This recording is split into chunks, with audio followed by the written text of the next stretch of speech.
Here's something today in The Lion, the Witch, and the Wardrobe that's really a little bit rough. And that's the theme of ritual human sacrifice. Kind of a deep and dark theme for a kid's book, don't you think? Well, what's happened is that the witch, the dwarf, and Edmund, under compulsion, have been traveling towards the stone table, hoping to get there before Aslan. And the reader doesn't quite know it yet, but is gradually coming to understand that the witch is somehow an executioner for the great emperor oversea, and that when a citizen of, or apparently even a visitor to Narnia, commits treason, that their blood is forfeit to her. Now, this is what we're told shortly after this scene. There's no real explication of exactly what Edmund has done that is treasonous, but it's clear that it's the betrayal of his family, that he's willing to go to the White Witch and tell her where his brother and sisters are, even though he knows it's quite likely that she will turn them into stone. Now, how is this treason?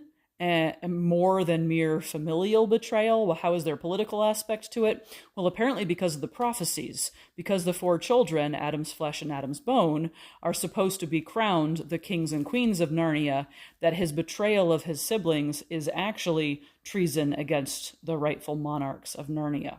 So in any case, the witch is trying to get to the stone table before Aslan arrives so that she can kill Edmund upon the stone table, the historical ritual place where it has always been done in the past, we're told.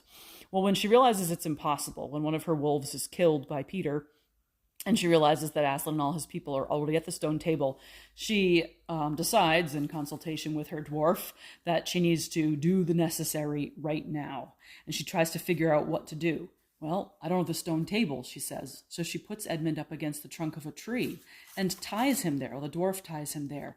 And she takes off her outer garments, leaving her arms bare in a very creepy gesture. Her very dead white pale arms against the darkness of the forest and of this new thaw.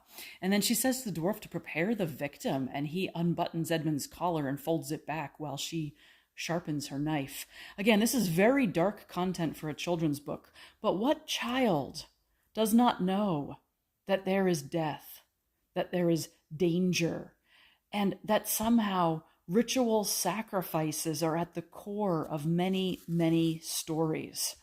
Now, we don't desire that Edmund should be the sacrifice in this case, and since he's unwilling, it doesn't fulfill our mythic need for self-sacrifice to save a person or a nation. But we get the hint that maybe that's coming.